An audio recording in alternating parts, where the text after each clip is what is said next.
Are you a returning classical violinist and you're wondering how to get back to the violin after taking a long break? This video is for you.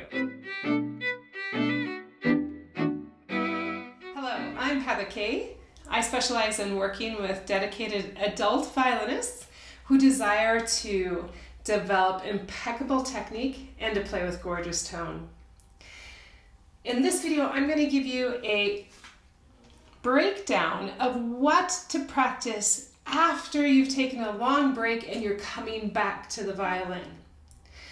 If you'd like the checklist to follow along, go ahead and click the link that you can find in the upper right-hand corner of this video to download and use it as your practice guide while you're getting back into practicing the violin. So the first thing you want to do is actually dedicate the amount of time that you're going to practice and mark it in your calendar. When you're getting back into the violin, you don't need to be practicing 2 or 3 hours a day. Even 30 minutes is great. 15 minutes consistently will also help you break that ice of getting back into playing the violin. The biggest key is consistency. It's not about spending 2 hours a day on scales. It's more about spending a few minutes a day on varying topics to help get your left and your right hand back into shape, allowing your muscle memory to develop. So the first thing that I would suggest is actually Violinist preparatory exercises for tenths and octaves. This exercise can be found in the public domain, and it's about setting up the hand frame, and it walks you through all different positions, starting with first position. So I'll just give you a brief synopsis of that exercise. It's basically just setting up your 1 and 4. So he starts off on the G string. And it's getting the 1 and 4 set.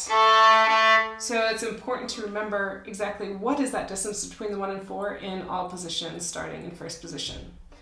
So that's where I would start, number 1. Number 2, I'd go into strengthening exercises for first position. I have a book that I've written out on walking you through every single finger pattern in first position. That's basically presented in the same way that you learned the finger patterns. So I'll leave a link here for you to check that out as well. It's a great way to get your fingers going again and to check intonation. Plus, remind your fingers of how to work independently within the different finger patterns. Whether it's 2 and 3 touching, a low 2 and the 4, that's a pretty big stretch to work out, especially in first position. So the strengthening exercises for first position will definitely help you with that. Then the next step, I'd go to Schradiak first 2 pages. Those are go-to. I'm sure if you were a more advanced violinist before you took the break, you were probably practicing out of Schradiak. Those first 2 pages can stay with you for your entire violin journey, depending on how you practice them. So I would suggest the first 2 pages of Schradiak and practicing them with separate bows.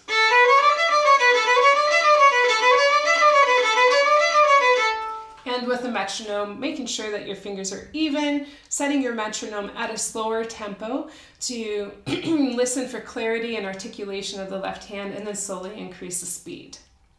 Then after doing that, I would pop into some scales and arpeggios, but I would stay within a specific position. Don't jump into the 3-octave scales and arpeggios right away. I would actually suggest sitting in first position and then in second position and third position, allowing yourself to study those scales across the instrument. There's a great scales and arpeggio compilation written by Jan Schanoff you can find in the public domain. And that helps you go through every single scale and arpeggio possible within first position. Then when you're ready, you can go ahead and start working on shifting before going into the 3-octave scales. You can practice shifting just by starting in first position and shifting to third with the same finger shifts. I also have a book you can check out with all the same finger shifts to help you remind yourself of that feeling of shifting from one position to the next. Then go ahead and bring those 3-octave scales and arpeggios into the picture when you're ready. Now this may sound like a lot as you're starting off, But you just focus on each of these 3 to 5 minutes a day, and then you can increase that as you have more time and as you start to feel more comfortable within your left hand. So let's get into the right a little bit. What I would suggest for the right hand is actually just practicing even beautiful whole bows, just reviewing how does that feel going from frog to tip on open strings.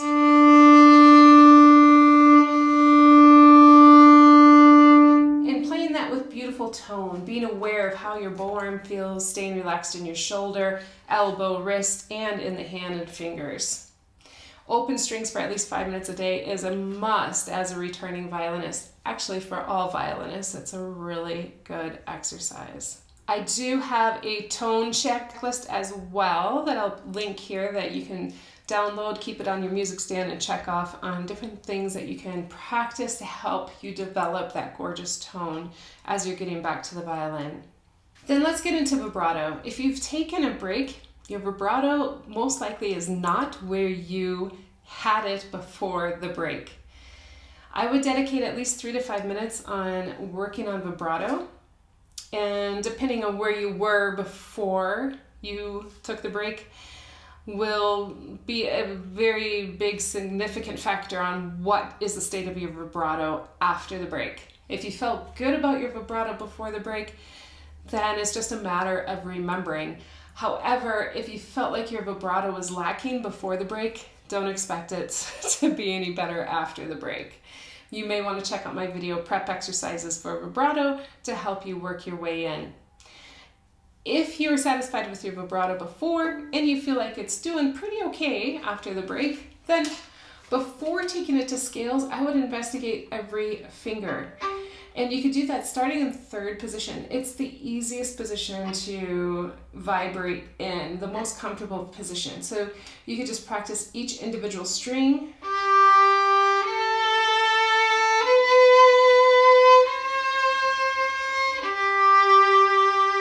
And vibrate slowly each finger on that individual string. And you could do different finger combinations.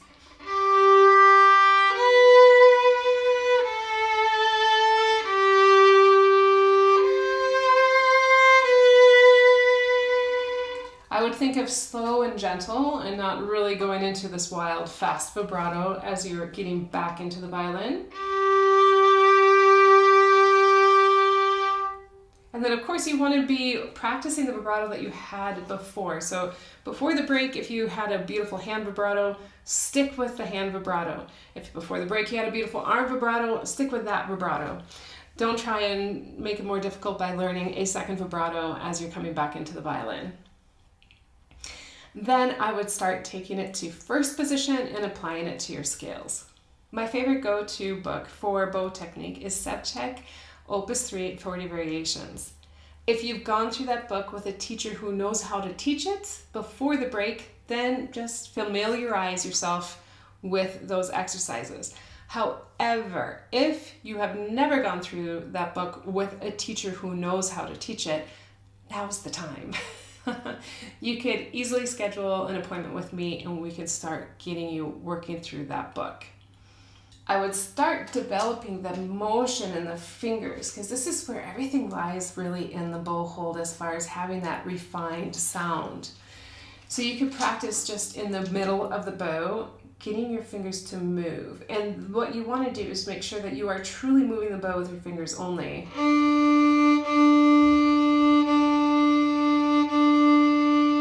And not with the bow arm. So that just helps these smaller muscle groups start to wake up and get playing again. So I'd start in the middle of the bow and then slowly taking it lower and lower and lower. And ideally, we want to get all the way to the extreme frog here with finger motion. Okay, and we're listening for beautiful, consistent tone. And nice connected bow changes. So that's where I would start just getting those fingers moving. Of course, there's so much more than that, but it's a good go-to place after you've taken that long break. Then based on where you left off as a violinist before the break, if you're working in positions, I would start to dedicate a specific amount of time to each position. So maybe 15 minutes in third, or 5 minutes in third, 5 minutes in second, 5 minutes in fourth, just allowing yourself to review those positions. Then finally, choose a piece that you can start working on now. Think about the last piece that you played before the break, and then kind of back yourself a little bit before that. You could totally go for the piece that you had before the break, but it's also good to pick something a little bit easier so you can feel like you can get yourself in the flow of playing without stopping because of technical issues. I would also throw in a little bit of Bach sonatas and partitas. They're an excellent resource, depending on the level of where you were before you took the break. If you were playing in Bach sonatas and partitas, it's a good time to break it out. If not, you could go to the very last page of Bach sonatas and partitas and work out that jig. Start working on Bach, because Bach is the greatest teacher for violinists. That's my list for you on how to get back into the violin. I've given you a lot of different resources that you can find linked in the description below or in the corner of this video. Have fun and enjoy those practice sessions. Use it as your time that you are giving to yourself. Happy practicing. Ciao!